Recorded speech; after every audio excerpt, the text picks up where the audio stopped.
Good morning student. जैसा कि आज का जो टॉपिक है वो टॉपिक इंग्लिश है हमारा सब्जेक्ट। ठीक है, इंग्लिश में हम आज देखेंगे कि how does make the sentence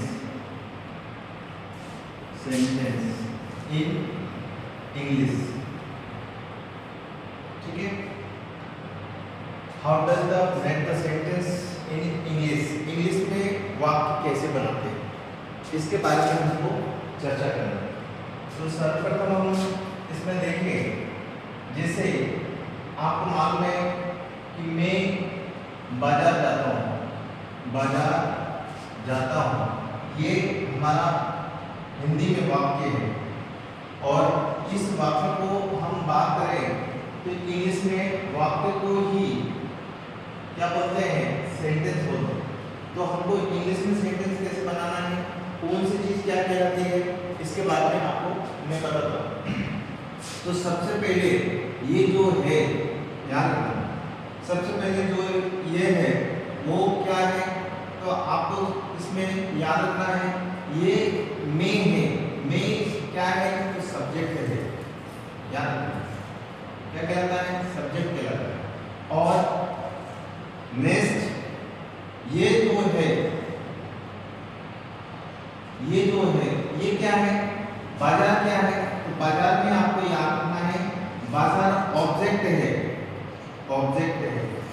ठीक है, ऑब्जेक्ट को हिंदी में क्या बोलते हैं, तो याद रखना कर्म बोलते हैं।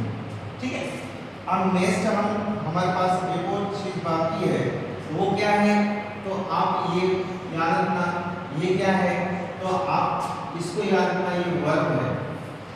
वर्ब को हिंदी में क्या बोलते हैं, तो आप बोलना क्रिया बोलते हैं।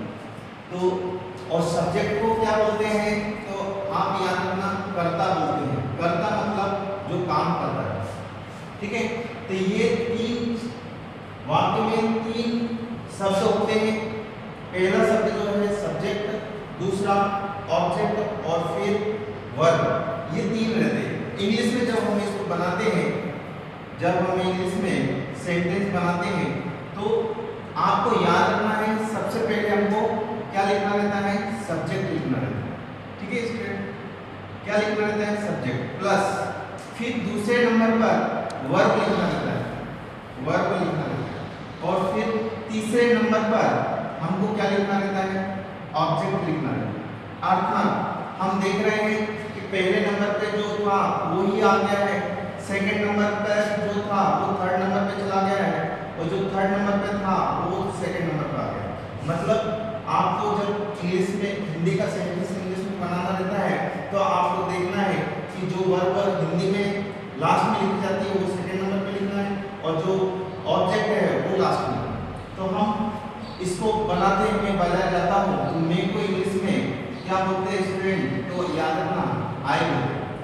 फिर जाने का इंग्लिश क्या है, तो याद रखना गो, और बाजार को इंग्लिश में क्या बोलते हैं, तो आपको याद रखना है मार्केट बोलते हैं। अब दोनों का संबंध बताने के लिए हम यहाँ पर टू का यूज करते हैं, तो ये क्या हो जाएगा, I go to market. I go to market मतलब मैं बाजार जाता हूँ, उसको इंग्लिश में कैसे बोलेंगे, आई गो टू मार्केट। तो ये जो हिंदी में है उसको हमने इंग्लिश में बनाया है।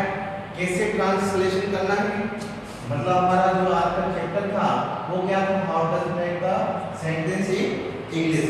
तो आपको जब भी सेंटेंस दिए जाए, ये कक्षा 9वीं से चालू होते हैं, 8वीं से ही चालू हो जाते हैं, और 5 नंबर का ये क्वेश्चन पूछा जाता है, ट्रांसलेशन इन इंग्लिश हिंदी में दिया जाएगा, उसको इंग्लिश में ट्रांसलेशन करना रहता है। तो यदि हमारा वीडियो आपको समझ में आया हो तो चैनल को लाइक और सब्सक्राइब अवश्य करें। धन्यवाद।